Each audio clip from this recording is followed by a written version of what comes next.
Wow, I can't wait to see what you do when Arlie and Matthew come up here. Hi, everyone. Good evening. Welcome to the Center for Brooklyn History. My name is Marcia Eli, and I have the great pleasure of greeting you on behalf of the Brooklyn Public Library, the library's Arts and Culture team, BPL Presents, and my colleagues here at the Center for Brooklyn History. I am really delighted to acknowledge the many friends in the audience from the New Press, and I really don't use the word friend haphazardly. We've worked together for many, many, many years with mutual respect, and I'm so honored to bring yet another of your amazing authors to the public tonight. If you aren't familiar with how special the New Press is, let me share just a bit about them. Founded in 1992, the New Press is a not-for-profit book publisher. It has a public interest mission. Their books explore issues that affect us all, with authors that provide ideas and inspiration for the activists, teachers, policymakers, and citizens who are working to defend and promote democracy. You can find out more, visit the New Press website, thenewpress.com, follow the New Press on social media. As a not-for-profit, the New Press does its work with support of everyone, of course. Learn more about them if you don't already love them as I do. Turning to tonight, we are enormously honored to host New Press author Arlie Russell Hochschild in a conversation led by Matthew Desmond. They'll be discussing Hochschild's newest book, her first since Strangers in Their Own Land. It's titled Stolen Pride, Lost Shame, and the Rise of the Right. There are copies for sale, as you no doubt saw, at the CBH shop in the front. And Arlie is happy to sign after the conversation at a table that will be also at the front. We'll also be taking questions from you later, so get thinking on those. And we are being filmed tonight by C-SPAN, so please wait until an usher brings you the microphone before you ask your question. Honestly, I can think of no two people who can better explain to us at this pre-debate hour the seeming contradictions between patriotism and Trumpism. So now let me give you the briefest of bios about our two distinguished guests. Arlie Russell Hochschild is the author of the groundbreaking books The Second Shift, The Managed Heart, The Time Bind, and of course, Strangers in Their Own Land, which became an instant bestseller and was a finalist for a National Book Award. Her latest book, as you know, is Stolen Pride, Lost Shame, and the Rise of the Right. Hochschild is Professor Emerita of Sociology at the University of California, Berkeley. She lives in Berkeley with her husband, the writer Adam Hochschild. And Matthew Desmond, who'll be leading the conversation tonight, is a MacArthur genius and the author of the New York Times bestseller and 2017 Pulitzer Prize winner Evicted, Poverty and Profit in the American City, and 2023's Poverty by America. Desmond is Princeton's Maurice B. During Professor of Sociology and the founder and principal investigator of the Eviction Lab at Princeton, which in 2018 published the first ever national database of evictions in America going back to 2000. He is a New York Times Magazine contributing writer, and his writing has appeared in the Washington Post, the New Yorker, the Chicago Tribune, among others. It is really our honor to host you at the Center for Brooklyn History. Please help me welcome Arlie Russell Hochschild and Matthew Desmond.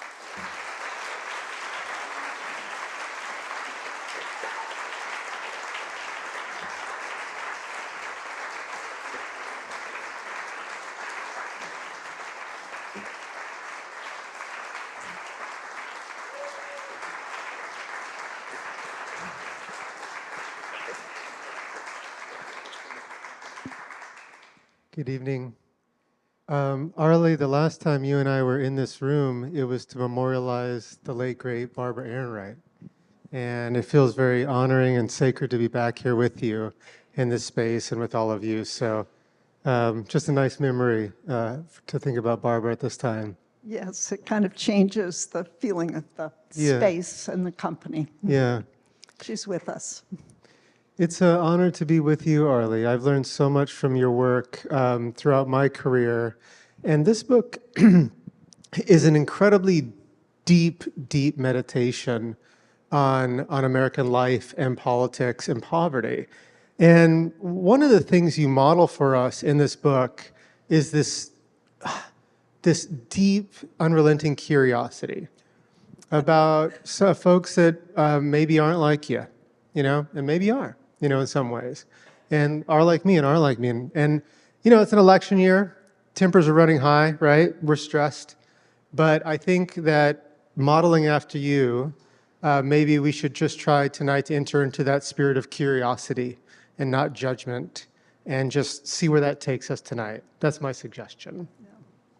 For your last books, Strangers in Their Own Land, you went to Louisiana, Bayou Country, and you tried to kind of chart and connect with a kind of psyche of conservatism in the Deep South. This time you went to Kentucky.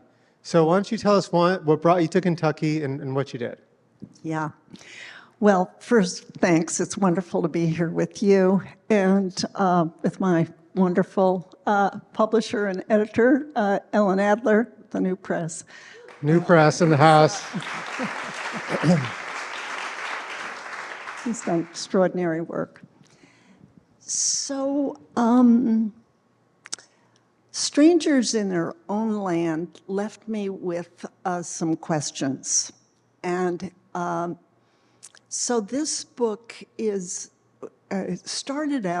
animated by a desire to really understand more thoroughly the role of emotion in politics. I mean, we could just say those words, emotion and politics, but how do they actually fit together? Are we unilingual when we really need to be bilingual? We need to be listening to each speech that a charismatic leader who has captured the Republican Party is making.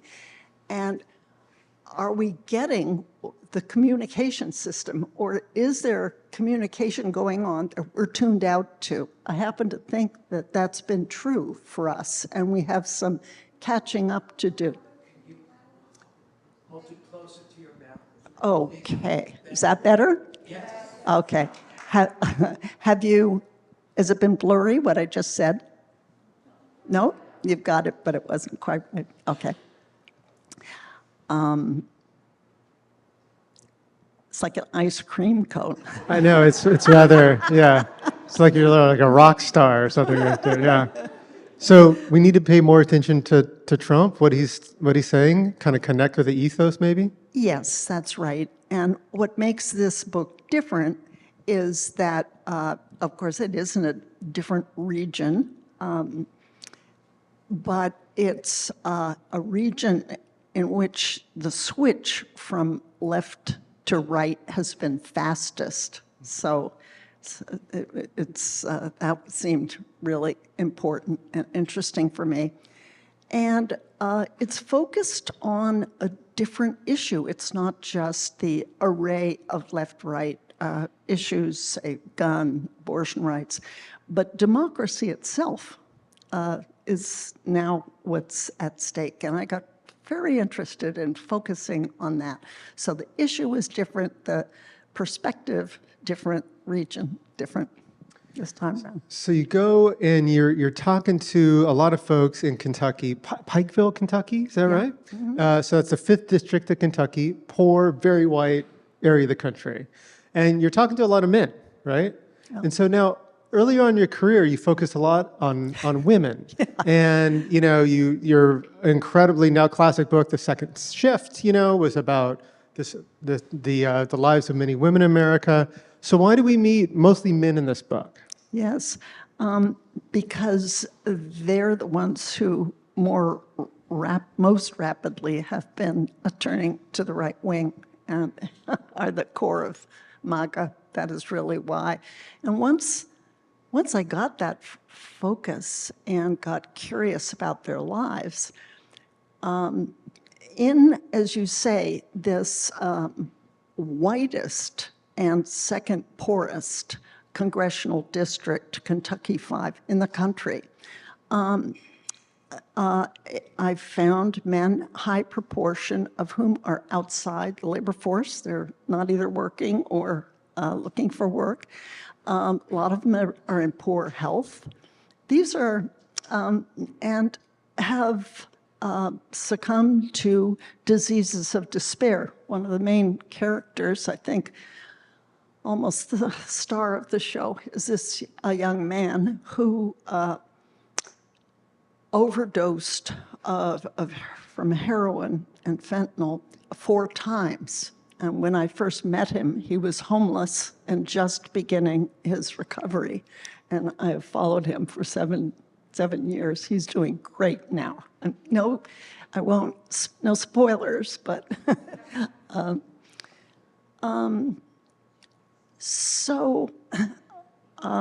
men, I think, are in a crisis, and especially in districts like Pike County. And here, what we have, I think, is a local story that tells a larger national story for men. They've taken a hit. They've lost, many of them, their jobs, lost value in what they're good at and know a lot about, sort of a devaluation of them. The coal miner was a heroic, proud person, and even the dirt on his face, that was a matter of pride, and you knew the inside of that mine. And you knew how to get there and what to do, how to avoid accidents, and you were kind of seen as like a military hero. And all of that wiped away, really because of cheaper natural gas, not because of Obama climate policies, although the word there is that it was war on coal by the big government. So they've taken a hit, and they're not doing well. And I guess I am always interested in people who are at the bottom and not doing well. We know these statistics. They're far less likely to graduate from high school, from college, to get advanced degrees. And so how does the world look to them became extremely interesting for me. In Strangers, you developed this concept of a deep story, which you describe as a story that's not necessarily articulated, but felt, something that is just like is in the ether and helps you understand. And in Strangers, the deep story was this metaphor you wrote about. You're standing in line, you're taking your time, you're playing your turn, and then people are cutting in front of you. And sometimes those folks that are cutting in front of you are women or African Americans. And this is the psyche, anyways. This isn't a truthful story necessarily. It's a deep story, like you say, and that helped you understand Louisiana a little bit. And the story you brought out of there, the deep story. The deep story in this book is about the pride paradox. So, or maybe, that's how I read it. Yeah. Okay, so what's the pride paradox? Right. And can I just go back to the deep story and take it in a slightly different direction first, and then I'll come back. A guy, a mayor of a small town called Coal Run, said, you know, I've read your previous book, and you talk about this deep story, and that's okay as far as it goes. But you don't really have it right because people are waiting in line for the American dream, but there's a bully in line, a bad bully, that's making it hard for people to get ahead. And then there's a second good bully And the good bully he's not a nice guy. We know that. Done a lot of wrong things, cheats, doesn't always tell the truth. But he's our bully. So that's the update on the deep story. So what was the second thing? We're going to talk about the good and bad bully a little bit, pride but paradox. what is the pride paradox? How would you explain it to us? Yeah. Well, the more I looked at things, not only was I looking at a lot of loss, a sinking economy, and coal jobs out, opiates coming in, neo-Nazi march on the way. It was a kind of a downward pull, and a lot of the best and brightest young educated people were having to leave. But I heard from a lot of people, it's not that easy to leave for an industrial job in Cincinnati. You know, you need money, you need contacts, and you may not get that job. So a lot of people feel like they're unhappy stayers, and they're kind of shamed both by all these losses, and they're kind of shamed to be a stayer. And so that was the economic situation, but I came to realize that there was a special culture of pride that went with it, that they took that bad news through a highly individualist frame. Like, if I succeed and that I'm doing well, I've got a new car, I can feel pride because I did it. But if I got laid off, if I'm poor, if I can't feed the kids, that's on me. That's my shame. And paradoxically, why it seemed like a paradox is that in blue states with more prosperity, higher wages, more opportunity, things were looking better, there was a more circumstantial culture of pride. You don't say, oh, if I succeed, it's all on me. No, you know, something about my gender, my race, my class background may have counted for that. And if I fail, that's not on me. You know, some of it is, of course. These are different versions of the American ideologies of success. But there's more circumstance to it. There's less self-blame. So I was looking at people who both couldn't get to the American dream and were blaming themselves. It's so interesting. So it's like, it's this, you say there's a material economy and a symbolic or pride economy. And the folks that are in some of the most depressed economic areas of the country are also those who most have a story about that depression being something about their own deficiency. Yes. And I wonder why you think Republicans buy into that narrative a bit more than Democrats do. So you have a statistic that you say 71% of Republicans and only 22% of Democrats think people are rich because they work hard. And so this is such a dorky sociological question, but where's your causal arrow here, Professor Hochschild? Like, are folks Republican because they're more individualistic, or is something about their party affinity drive them to think this way, or is there a whole other explanation? Okay. I think the Republican Party is a low taxes, low government party, and that if there's blame to go around, it should be on the individual. It kind of fits a worldview that people don't need help. All they really need is gumption. Look at J.D. Vance, look, I just myself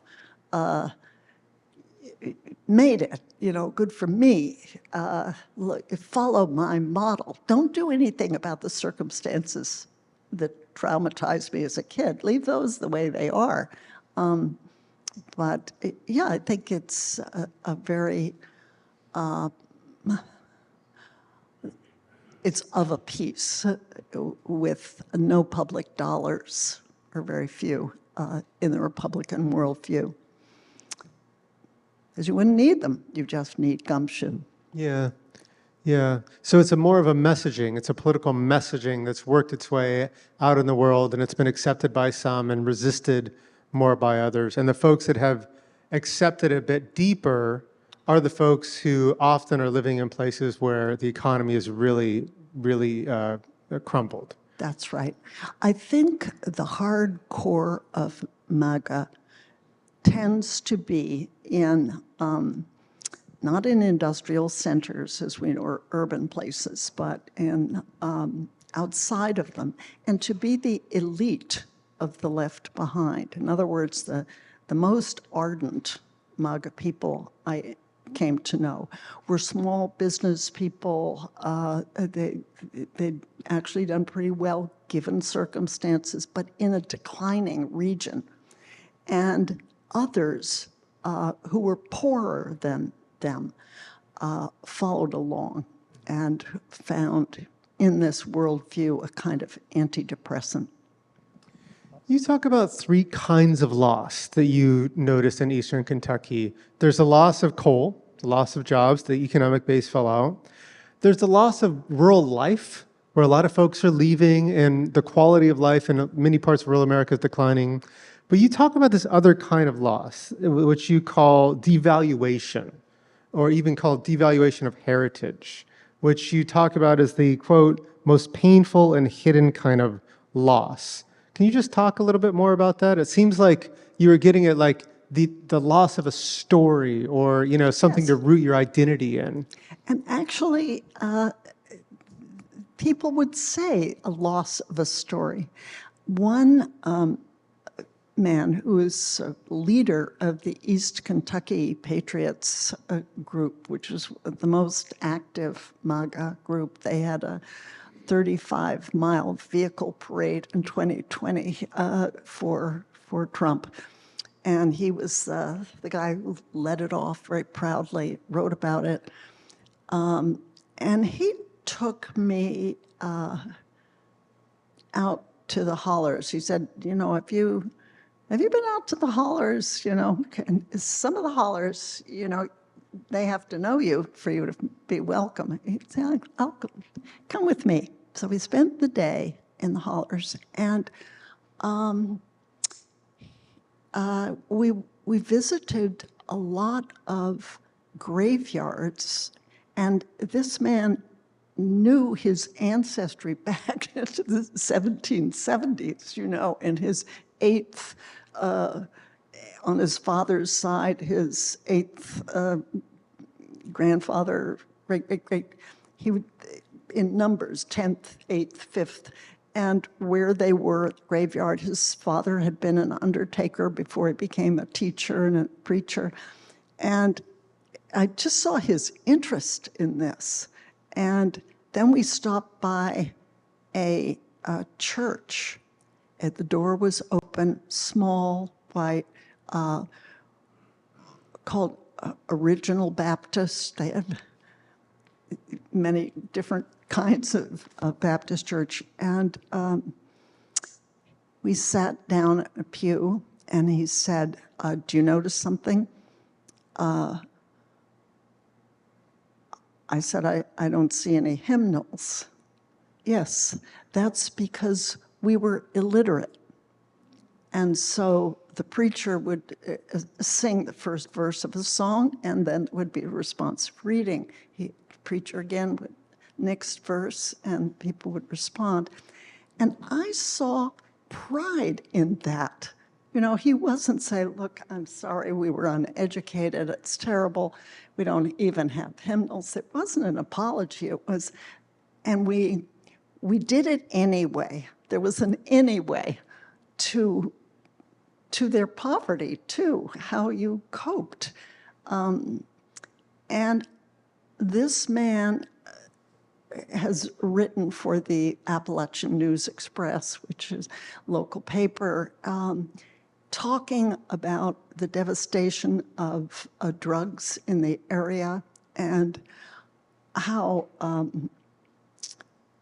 how hard it is, and the high proportion of kids in foster care. And it was wrenching. And then I could feel the pain of this for him. And he said, my wife and I will stay here, I think.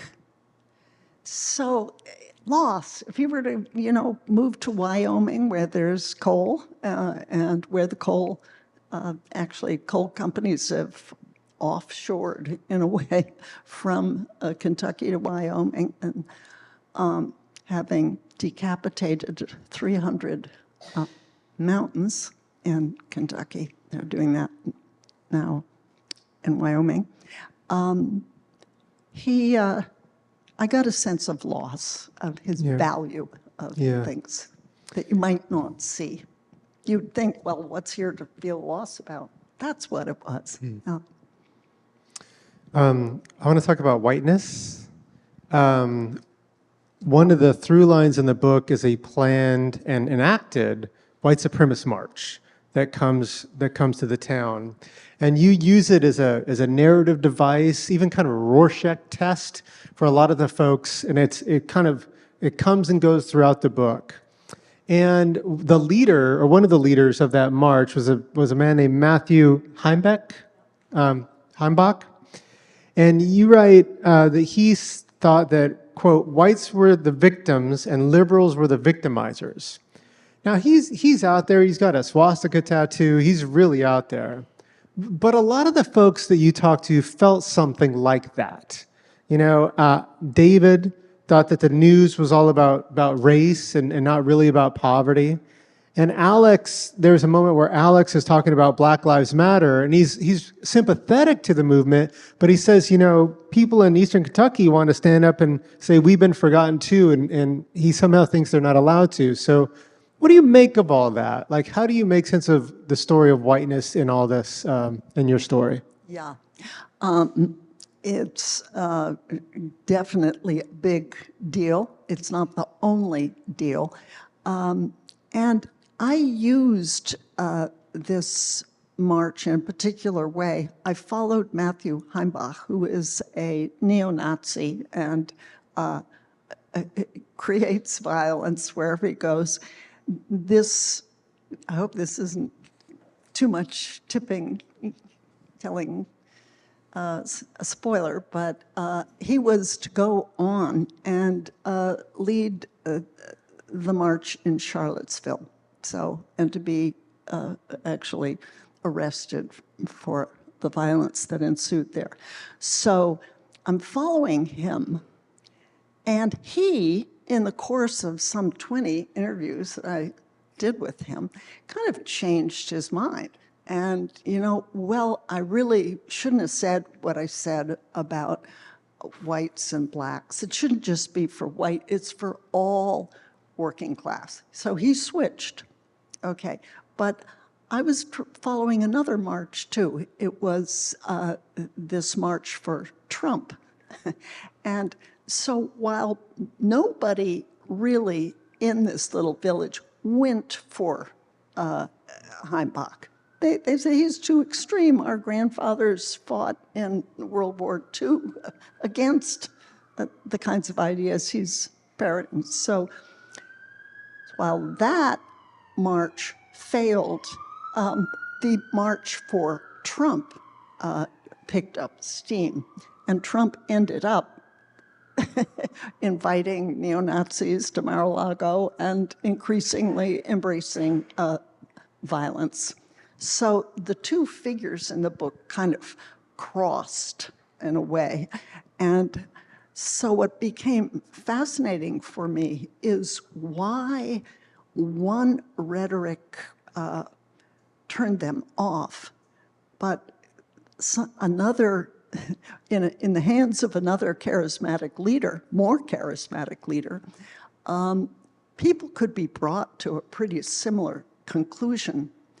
And I think that had to do with Donald Trump's exploitation of the structural shame of such red state regions, because I think he's been the shame president. I think he's personally kind of a shamed guy. I don't know if he reads. Harsh father, his own personal story. But what that sensitized him to is the feeling of shame in a whole sector. By one study, 42% of Americans are white and without a BA and downwardly mobile, and a high proportion of them are Republican. So I am interested in intercepting, in developing a way of hearing what is being said when most of us in the left would say, oh, he's wandering, he's lost his point, he's losing it. But we're not listening with speaking this language of emotion in which I think he has been conducting us through anti-shame ritual. And I think it's kind of hidden in plain sight. And it's got 4 moments. And I think they are this. First, Trump will say something provocative, that all migrants are rapists and criminals. Okay. So, provocative. Moment 2, the punditry shames Donald Trump for saying the provocative thing. You can't say all immigrants are, look, you're president, we're an immigrant society, that's terrible. So that's moment 2, shaming. And moment 3, Donald Trump becomes the victim of the shamers.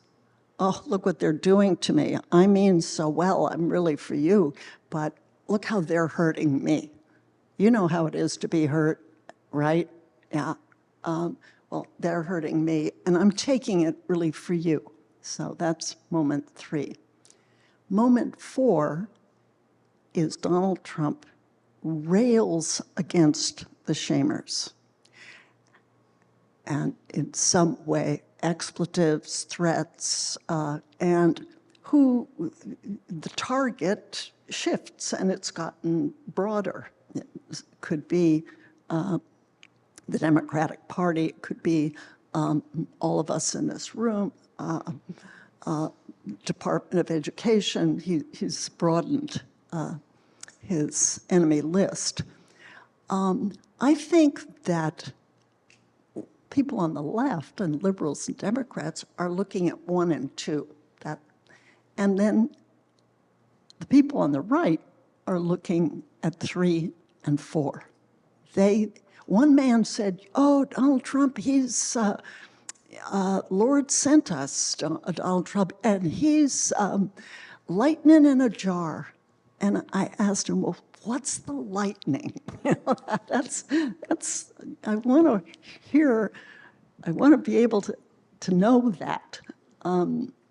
We should all be able to know that if we're going to really sit down and talk to them in a way that they can hear.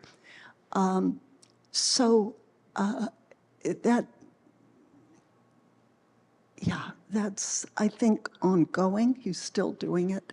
And this, I think that's the lightning. It's not all of it. I think there's fear. I think there's depression.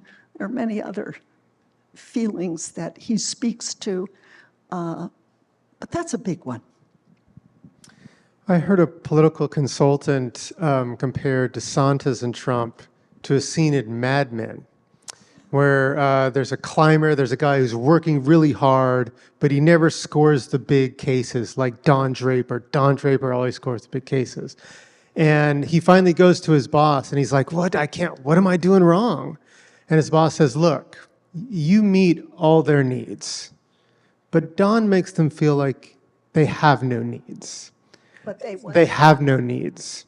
And it was this idea that Trump is connecting at a pretty deep level with this psychological feeling that you have identified in your book. And you're kind of identifying this kind of deep connection or symbiosis between shame that's been created by a loss of status, a loss of a story, a loss of an economic base, a loss of white masculinity, and a political figure.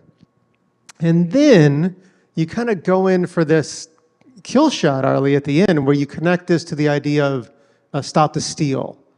And you believe, and I think make a pretty convincing case, that this language is something being stolen, has this deeper psychological resonance than maybe we recognize. So could you speak about that?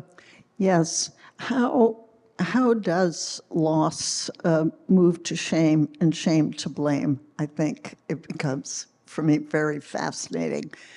And I think he's been, from loss to shame, one man said this, I'll tell you how it happens. He said, first, a man gets laid off from the mines, and he blames the supervisor, and he's mad. But then, after a while, he hasn't gotten a new job, and his wife said, well, you know, we need to fix the car and feed the kids. And he said, okay, I'll try and get a job. But the other jobs in the area are $10, $9.50. You can work overtime. And they're called girly jobs sometimes, you know, they're service jobs. And so you're ashamed to take it, but you're ashamed not to take it. And then you may leave, get on Route 23, go up to Cincinnati, but maybe those factories have closed down too, which they did 80s, 90s. And so you come back empty-handed, and then you're shamed again. So loss turns into shame. And he said, so along the way, and you might find that man turns to drugs.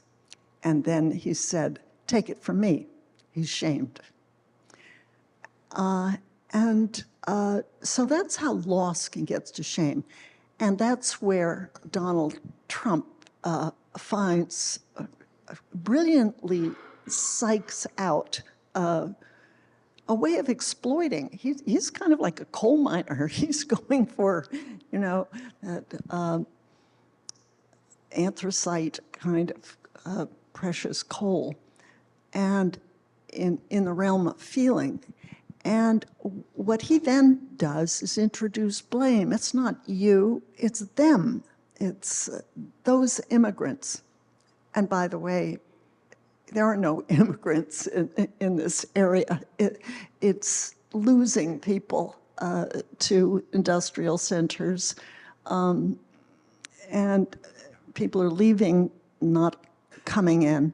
It's kind of the Mexico of the national economic system. It sends and takes back the lame and the whole. So anyway, it is, so he's good at, that's what he can do. He can tolerate no shame. And that's exactly how Matthew Heimbach talks.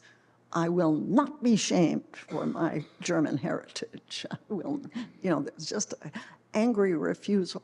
And so that has great appeal.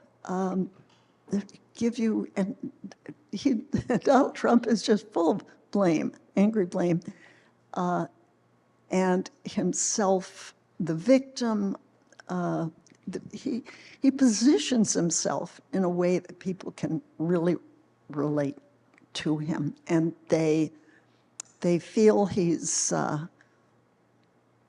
in this condition of shame. He's invincible. They do feel he's powerful, and if he's dishonest, that's okay,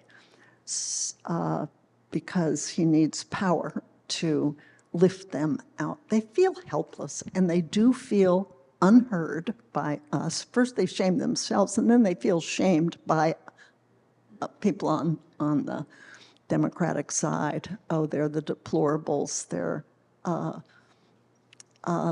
stupid hillbillies. You quote one gentleman by saying, "When Trump told us he was going to bring back coal, I knew he was lying, but I felt like he saw who I was," which I Yes. felt was such a telling and stirring quote. Yeah. So in the last two presidential elections, 60% of folks living in of non-voters, 60% of folks who didn't vote live in households making below $50,000. But most people in that income category who did vote went for Clinton in 2016 and went for Biden in 2020. And so when we're talking about this kind of connection between kind of a pull to the right and economic dislocation, that variable or that quality, that's necessary but not sufficient, right? It's not just that, right? It's that plus rurality plus whiteness plus, right? Yes, perfect. That's exactly right. Actually, between 2016 and 20, when Trump was president, number one, coal, he did not bring back coal. Number two, he did not bring in better new jobs to replace the good jobs that coal, or better jobs that coal provided. And his tax cuts for the rich, these people are not rich, so they weren't paying taxes, didn't help them pay for groceries. So he really, economically, in the material economy, he offered nothing. So the question that I'm engaging is why 80% of them voted again for Donald Trump. And I do think this emotional appeal acknowledges their situation and their culture in a way that the Democratic Party, I have to say, has completely failed to do. Okay, I'm going to ask two more questions, so please get your questions teed up. This book pairs really well with another book that just came out called White Poverty by Reverend William Barber, who runs the Poor People's Campaign.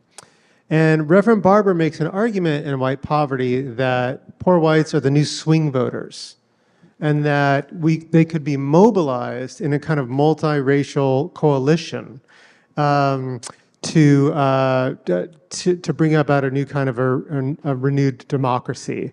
And it was interesting reading Barber's book and yours at the same time, because I didn't really feel that power in this book, right? I felt like there was a lot of guys that were really politically exhausted or maybe confused, didn't know where they fit in. And I'm just wondering what you think of that argument. And if you could see a new, renewed kind of democracy in Eastern Kentucky based around another set of ethics or values.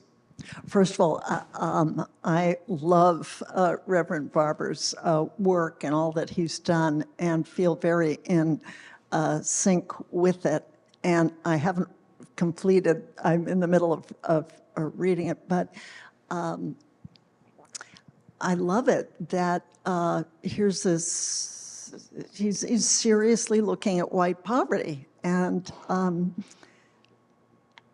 I think the dilemma is summed up by one of the people I came to know who told me this. He said, I'm trailer trash, okay?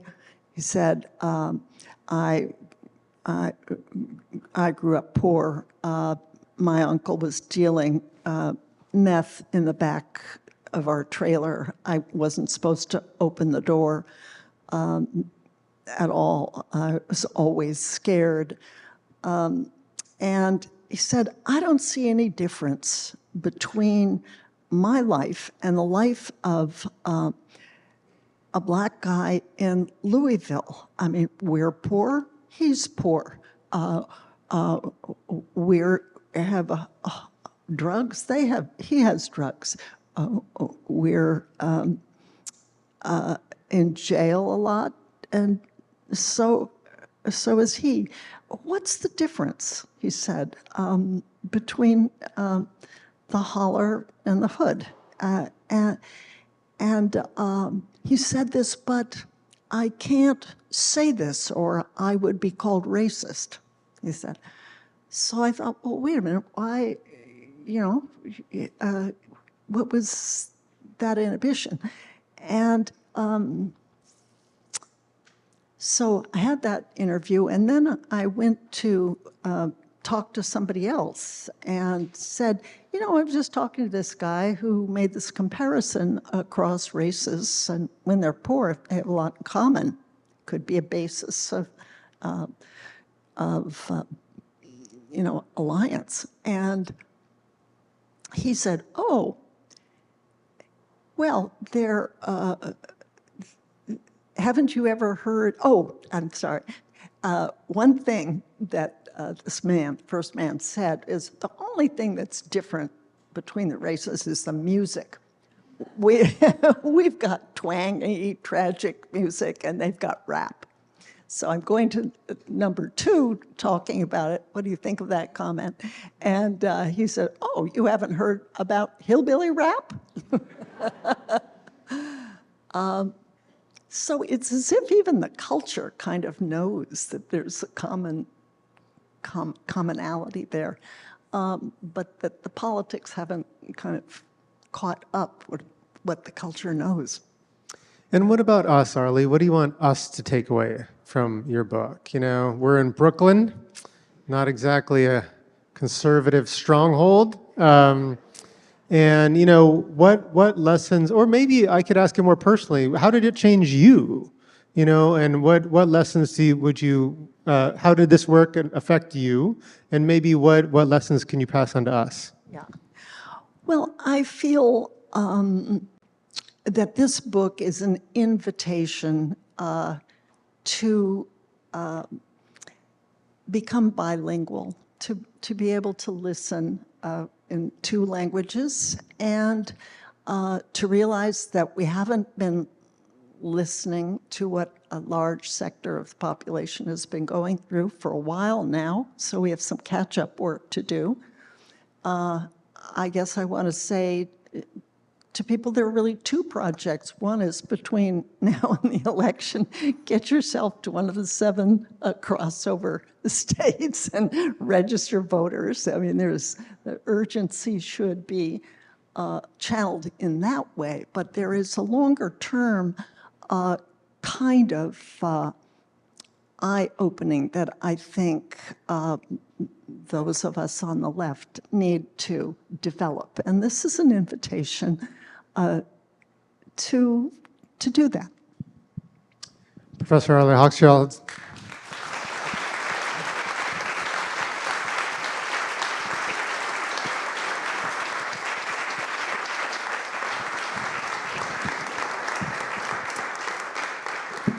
Okay, we've got a few mic runners around, so if you have a question, I think just raise your hand and we'll find you. We have a question here. All right, going to the side. Thank you so much for a wonderful talk, and I really appreciate the metaphor of bilingualism. As someone who grew up in the reddest of red states, in the smallest of small towns, I also deeply appreciate your effort to understand the distress and rage of those communities on their own terms. And I think you're absolutely right. It's undeniable, the point that you make in your book, that those folks, my friends from high school, got the story wrong about the origins of their distress. But that you get the story wrong doesn't mean you weren't wronged. And I think collectively, the new interpreters of the rural white working class leave out an important part of the story, and that is the extent to which the Democratic Party at turns has been indifferent or hostile to the interests, the economic interests of those places. And when we keep talking about them as having gotten their story wrong, we can ignore them. And we are unwilling here, smug urban sophisticates in Brooklyn, to acknowledge our complicity in the ways in which the Democratic Party and the progressive left more broadly has abandoned huge swaths of America. And is there a danger in describing how wrong these folks are about the origins of their distress? But it was a lovely book. That's interesting. Yes. It's very paradoxical that a lot of people on the left are kind of pointing to the right and say, oh, they're denial. Look at that. They're deniers. I mean, it's perfectly true that Biden won, but they're denying reality. But of course, on the left, there is a denial of the fact that nearly half of the country sees the world differently for reasons we should be curious to understand. So I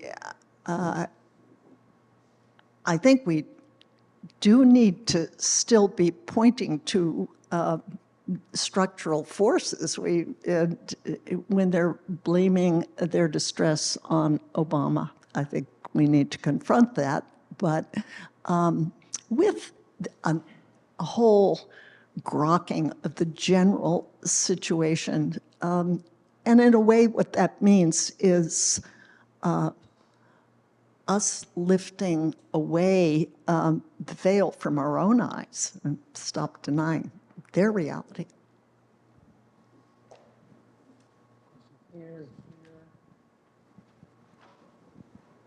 Okay, who would you like to go first? Oh, it's your choice. Yeah, you hadn't talked at all about unions. That's a big deal that they're not, the unions gave voice to a lot of these people. It's very, yeah, and also schools. I mean, people need mental health, they need schools. I don't know, maybe I'll look at the book and see. Those are like two very critical factors that enter into, people feeling like human beings. I think Biden really did recognize a lot of that. And I think he tried to speak to a lot of these issues with infrastructure, the child tax credit. He was stymied. So I think he should be given credit for that. I wonder, and Andy Beshear is the governor, so there is that aspect. But I wonder if you think that Tim Walz is a big antidote or can be sort of speak to this as a male symbol against some of this derangement. Yes. What you have just said is hugely important. Unions and schools, and it's very strange. All the interviewing I've done, I get a sense that when there is a union, even if the union has left because the company, the mine is closed, if a person said, well, yeah, my uncle was in the union or my dad was in the union, they're more likely to be progressive. It's just, even if it's not they themselves, but an uncle or a father, grandfather even. So I do feel that in the 70s, when many industries offshored and really undercut unions, and unions fell. It's now about 9%, I guess, of the private sector are unionized. It took away a major middleman between the working class and the Democratic Party. I think unions have played that role, and we haven't figured out a substitute or a way to revive unions on a sufficient level to do that. No.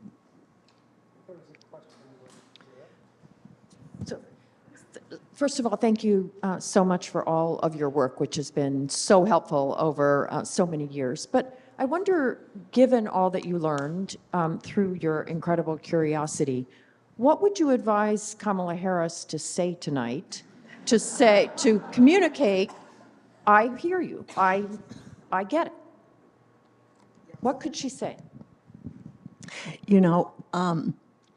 I think she has made no mistakes so far. I actually have been hugely impressed, especially her choice of VP. That was brilliant.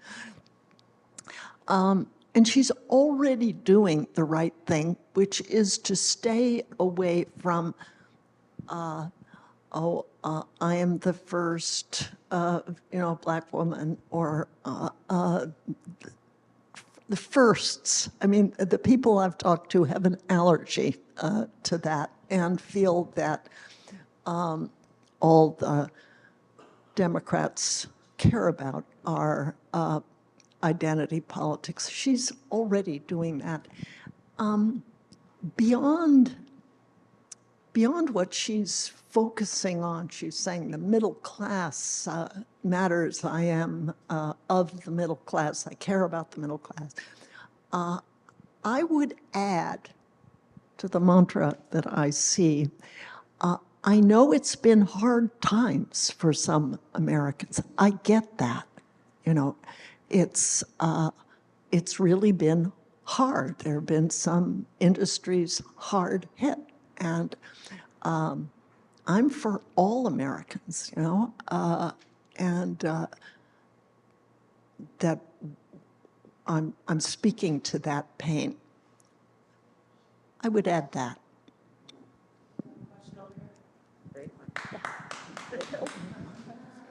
Hi, my name is Rosie. I'm a sociology and law student and a huge fan of both of your work. I've studied conceptions of whiteness and formation of white identity. And can you hear me okay? Yeah. It's a little blurry. Oh, it's a little blurry. How's that? Okay, great.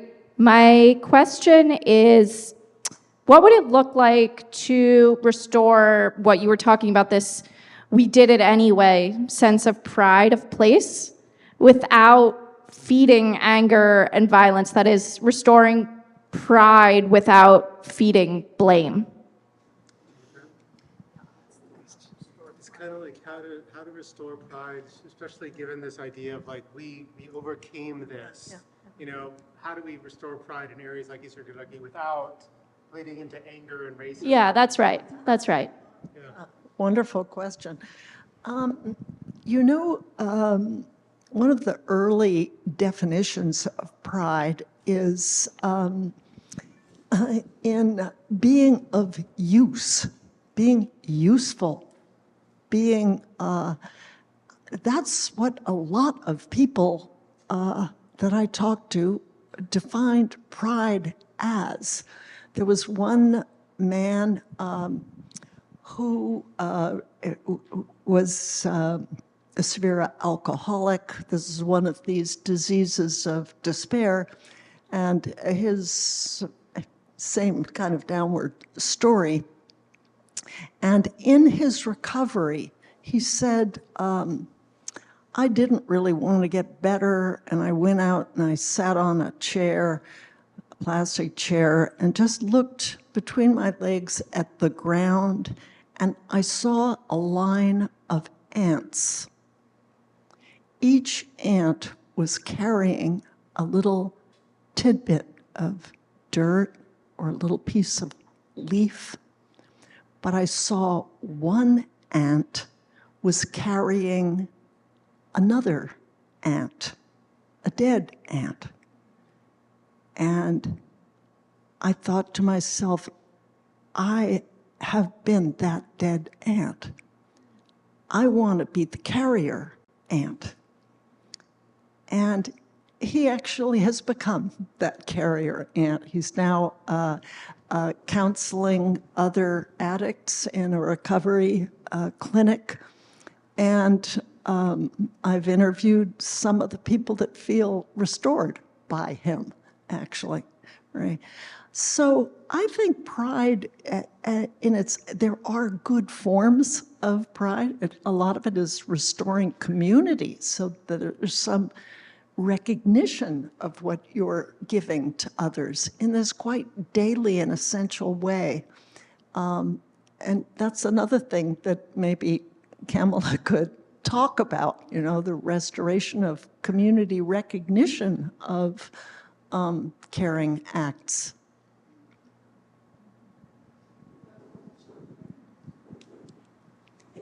Hi, Arlie. That ant story is extraordinary. Thank you so much for capturing it and for writing this book. I can't wait to read it. I'm curious if you had the opportunity to interview young people in the book and if you found any generational differences. I remember in Strangers in Their Own Land, some of the children of some of the folks you profiled were quite different in their politics. I remember one who wanted to go to Berkeley and was a Sanders supporter, and I'm wondering what, if any, generational differences you found. I didn't hear all that. Were there generational differences? Did young people feel young differently? people. Yeah. You know, I actually didn't tap into, I think that would be a great project. You know, I'd love it. Very important. So please give us that knowledge. Hi. Just wondering what role, if any, does right-wing media play in influencing these folks? What do they listen to? Where do they get their news? And at the same time, you know, I've come to the conclusion I can't watch MSNBC anymore because it's 24 hours a day of anti-Trump with glee about everything that he says. So I'm just curious about the sense of the influence of right-wing media, who to me seem very good at what they're doing, and at the same time, you know, a network like MSNBC that's 24 hours a day of mockingness, and where that plays into this. Yes, that's an excellent point.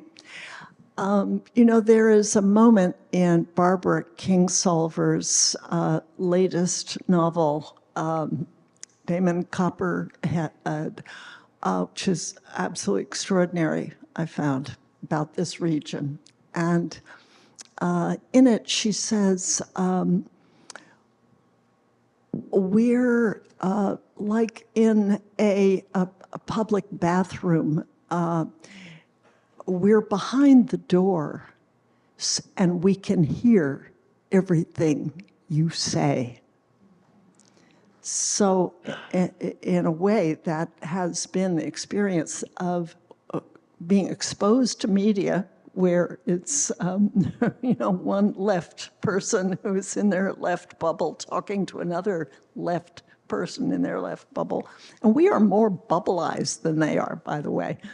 And we're less good at reaching out than they are, actually. Some studies have shown.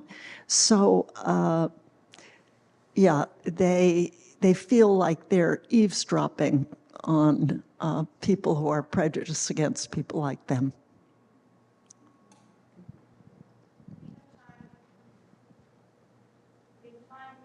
For just one more question, and then Arlie will sign books in the front, and I think a lot of people have a place to go.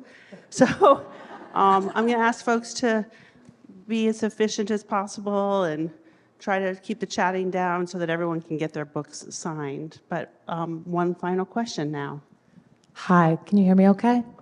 Hi, thank you both so much. I found the piece of information really interesting that you shared about the tendency to like assume individual responsibility for your circumstances and like many of the people that you interviewed. So if you are like down on your luck or out of work, the tendency to like blame oneself and be like, this is my fault, rather than like the community or like a structural issue.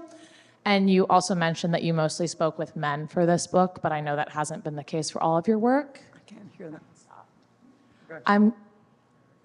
I'll shorten. I'm curious if you think the tendency to like be more individualistic and blame oneself could potentially be like a gendered way of thinking, or if you see differences in the way women think about these things. I think the question in short is, are men more individualistic than women are? Fascinating. Yeah. You know, that's a great hunch. I don't know the answer to that,